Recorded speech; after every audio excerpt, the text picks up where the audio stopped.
வாழ்க வையகம், வாழ்க வையகம், வாழ்க வளமுடன். குரு வாழ்க, குருவே துணை. அருட்பெரும் ஜோதி, அருட்பெரும் ஜோதி, தனிப்பெருங் கருணை, அருட்பெரும் ஜோதி. எல்லா உயிர்களும் இன்புற்று வாழ்க, வள்ளல் மலரடி வாழ்க வாழ்க.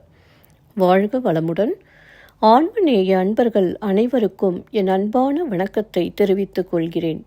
இன்று நாம் இன்பத்துப் பாலில் தனிப்படர் மிகுதி என்ற அதிகாரத்தில் உள்ள 6வது குறளுக்கு சன்மார்க்க விளக்கம் காண இருக்கின்றோம். வாருங்கள் அன்பர்களே. அதிகாரம் தனிப்படர் மிகுதி. குறள் 1196.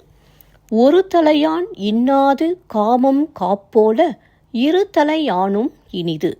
ஒரு தலையான் இன்னாது காமம் காப்போல இருதலை யானும் இனிது. முதலில் உலகியல் விளக்கம் காண்போம். காதல் ஒரு பக்கமாக இருத்தல் துன்பமானது. காவடியின் பாரம் போல் இரு பக்கமாகவும் ஒத்திருப்பது இன்பமானதாகும். இப்பொழுது சன்மார்க்க விளக்கத்தை காண்போம். நம் தலை உச்சியின் நடுவே உள்ள இடத்தில் இறைவன் இருக்கின்றான். அந்த இடத்தில் அன்பை கவசமாக கொண்டு நாம் அவனிடத்தில் ஒன்றிவிட்டால் இனிமையான இன்ப வாழ்வை அடையலாம். அவ்வாறு இல்லையெனில் துன்ப வாழ்வை எய்துவோம். மீண்டும் ஒரு முறை கூறுகிறேன். நம் தலை உச்சியின் நடுவே உள்ள இடத்தில் இறைவன் இருக்கின்றான்.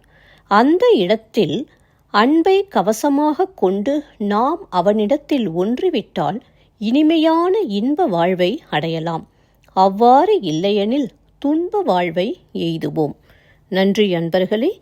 மீண்டும் அடுத்த பதிவில் உங்களை சந்திக்கும் வரை உங்களிடம் இருந்து விடைபெறுவது திருமதி பாரதி சேகர். வாழ்க வளமுடன்.